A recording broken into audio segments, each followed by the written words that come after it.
বসিয়ে রাখেন, বছরের পর বছর মিটিং করবেন, বছরের পর বছর মিছিল করবেন, লক্ষ লক্ষ লোক হবে, কিন্তু ওর জায়গায় লোক থাকছে, তাই না? আমাদের অনেকে বলে যে শেখ হাসিনার জন্য সমর্থন সুন্দর কথায়, ওর পায়ের নিচে মাটি নেয়। আসলে তোর পায়ের নিচে মাটি নেয়, ওটা তো সে পাথরের উপরে দাঁড়িয়ে থাকে। ও তো মাটির মানুষ চিনে না, মাটিতে হাঁটে না। সাধারণ মানুষের মন মতো সে বুঝে না, তার কানে যায় না। আর শেখ হাসিনার জনসমর্থন সুন্দর কোথায়, একথা বলার দরকার নাই, কারণ জনগণের তো তার দরকার নাই, যার যারে দরকার তারা তো আসলে। কালকে গোপালগঞ্জের সদরে উপজেলা নির্বাচনের ঘটনা শুনি, 3টি প্রার্থী রাত্রি 7টায় 6,000 ভোটে তিনি আমার বোধ হয় শেখ সেলিমের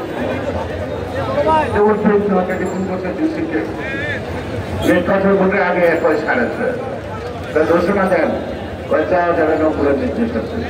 আমার উপরে কে আপনার উপরে আছে, আপনি বুঝাবেন। পরে ঘোষণা হইল যিনি 6.5 ভোটে জয়লাভ করবেন, তিনি 330 ভোটে জয়লাভ করবেন। আর পাশ করলো কে? শেখ হাসিনার সমর্থিত যিনি এত ভোটে দিয়েছিলেন তিনি। তার মানে কি? গতকালকার যে নির্বাচন হয়েছে, এই নির্বাচনের ভোটারের উপস্থিত যতটুকু 7 জানুয়ারির বিকল্প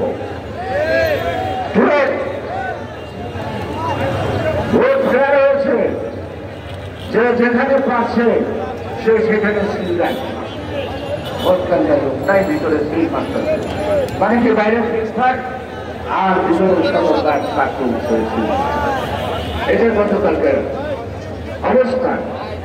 আপনারা অনেকের কথা বলছেন, উত্তর দিলেন, আরেকটার নাম উচ্চারণ করতে আমার লজ্জা লাগে, তাও করতে হয়। একটু আগে দেখলাম মোবাইল নেতাকে বলছে বিএনপি চলে রিমোট কন্ট্রোল। হ্যাঁ, বিএনপি তো রিমোট কন্ট্রোলই চলে।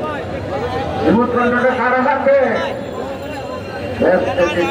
ছেলেদেরকে হাতে, নয়তোবা ভারপ্রাপ্ত চেয়ারম্যান আন্দোলনের নেতৃত্ব দিচ্ছেন তারেক রহমানের হাতে। আপনাদের রিমোট কন্ট্রোলটা কোথায়? আপনার রিমোট কন্ট্রোলটা কোথায়?